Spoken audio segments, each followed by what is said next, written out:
Welcome to Hollywood Deli. I'm your host, Blue. So, listen, we're going to talk about my favorite messy baby mama, Kail Lowry. So, first of all, I want to start. Happy Mother's Day to all the mothers. Happy belated Mother's Day. So, Kail, I guess she didn't have a happy Mother's Day because she is complaining. Kail's complaint is that her baby daddies did not acknowledge her on Mother's Day. And she feels like they should at least reach out and wish her happy Mother's Day, a happy birthday, something.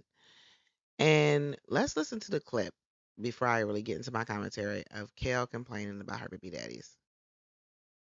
But yeah, they haven't acknowledged me for a long time. Actually, I think I get more upset about Javi not doing it just because we are very much like co-parents through and through. We're in a really good place. And so I am a little offended when he doesn't. He's not even an email saying happy Mother's Day or happy birthday. Like I don't even get that. And you don't need to send a gift, but also like remember that this is how Lincoln's going to treat people when he gets older.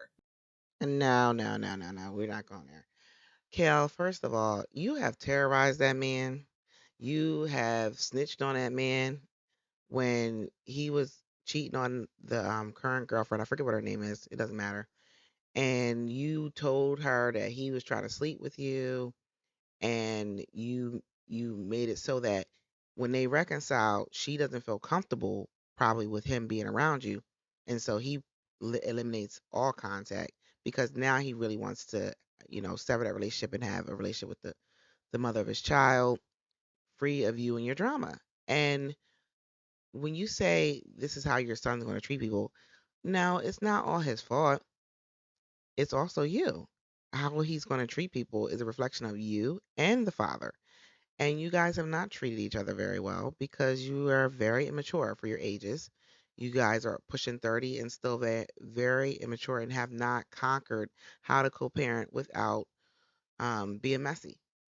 And for you to expect him, because you guys go to sports events together and communicate through email effectively, that you're entitled to a happy Mother's Day. Right there in your mind, you're only communicating with him through email. That is crazy to think that he would wish you a happy Mother's Day when you guys can't even communicate in real time without being messy and negative. So for you to put all the responsibility of how your child's going to treat people when they get older on him is very immature and it's not logical because that is not true. There are some kids who see toxic environments and learn that this is not how they want to live, and so they will go the opposite. There are a lot of kids who will succumb to the environment that they're brought up in and reenact the things that they saw in their households in their own interpersonal relationships.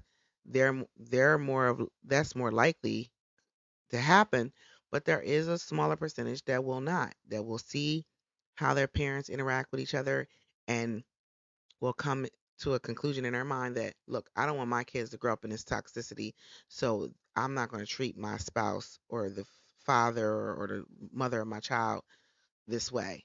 And so this is just because you and him can't get along is not indicative of how your son's going to be when he gets older. This is exactly how he's going to treat people when he gets older. So even sending a happy Mother's Day to me in an email doesn't really suffice because you're not teaching Lincoln anything because Lincoln doesn't see the emails, you know? And that's Yeah. not Well, Lincoln could see the emails. You could tell him about them because you tell everything else. You could tell him like, "Look, ain't your dad nice? He sent me a Happy Mother's Day email." You could show him that, but you want things the way you want them. You think that you're entitled to more than that, and they don't have to give you anything. They don't have to give you their time. You're not with them anymore, so they don't have to give you their time. You're with Elijah. Elijah, how do you put up with this? This woman has been constantly complaining about the other baby daddies. I understand that's more material for her and that's how she pays her bills, but I don't know how he puts up with this. It gives me that she's not really invested in her own relationship because I'm sure Elijah acknowledged you for Mother's Day, done something nice for you, bought you a gift. Why do you why are you looking for validation from these men? Yes, I understand you bear them their children, but you burned a lot of bridges with them. You harassed a lot of them. interfered in their relationships. You've talked bad about them and their spouses. You've called the police on some of them. You've been physically abusive to, I think, all of them. They've all claimed that you've gotten physical with them. So they're probably tired of you, don't want to deal with you. And also, they got their own women that they probably were catering to and doing something for. And that's their obligation, is their women that they're with. You're just, unfortunately, I hate to say it like this, you were just a womb for them, their children, because you gave your womb to everybody. You did not care that Chris did not acknowledge you as a girlfriend, the first child, and you continue to have children with him, and you did not protect your womb. And so you are just a baby maker to them, unfortunately. And the women that they're with is who gets the acknowledgments, the presents, and the sweet notes written to them on Facebook or Instagram or whatever people are on. So, and the audacity to expect Joe, and Joe is the one. No, how can I do this? Okay, Joe. I wish I could show you. Joe's not the one in the middle. Joe's the one to the far left, on my left. And she said on a episode of a podcast of hers, I think her second podcast, I think Coffee Conversations or something like that, she didn't understand how V was even attracted to Joe, just given the way he looks. So you saying that, you think that man's going to acknowledge you on Mother's Day when you say disparaging things about him that were unprovoked, that we know of, unprovoked, and you sat there and said something mean to him like that, and you think, oh, he's going to acknowledge me on Mother's Day. It doesn't matter if you're the mother of his child. He doesn't have to acknowledge you. He has to deal with you for the child that you have. So anyway, let's continue to listen to her rant. I'm not trying to shade Javi. I just mean across the board. Chris, you can hate me. Javi, you can hate me. Joe, you can hate me. But at the end of the day, I don't think she listens to herself. Joe, you can hate me. Javi, you can hate me. Chris, you can hate me. They have reasons. You've done things to them. I've listed a gamut of them, and I'm sure you've done more of stuff that we don't know about off camera. you're teaching your kids how to treat their future situations. Please, please, full of it. Because what's really happening in this episode is this: she's not fully healed from the guy in the middle. Chris is the one that her last baby daddy, prior to Elijah, she was in love with this man, and she went to the extent of she actually sued the other baby mama Brianna, to get the information to find out if they slept together.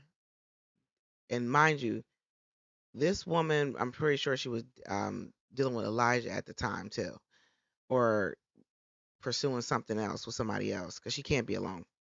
Anyway, she even said in the episode on her podcast that if Chris had not had another child with someone else, she would still be with him, still be willing to work it out with him. She is not over Chris. She cannot keep his name out of her mouth. And Elijah is just a rebound. And Elijah doesn't realize that he's going through all these leaps and bounds to be with this woman. Hell, he's like 24 years old, and she convinced him to get a vasectomy. This is a 30-plus-year-old woman. And he is still very young. I don't know why she felt like he needed to get a vasectomy, but I understand why, because she's so fertile and just trifling. She can't um, take birth control consistently, even if it's one shot in her damn arm. She can't do it.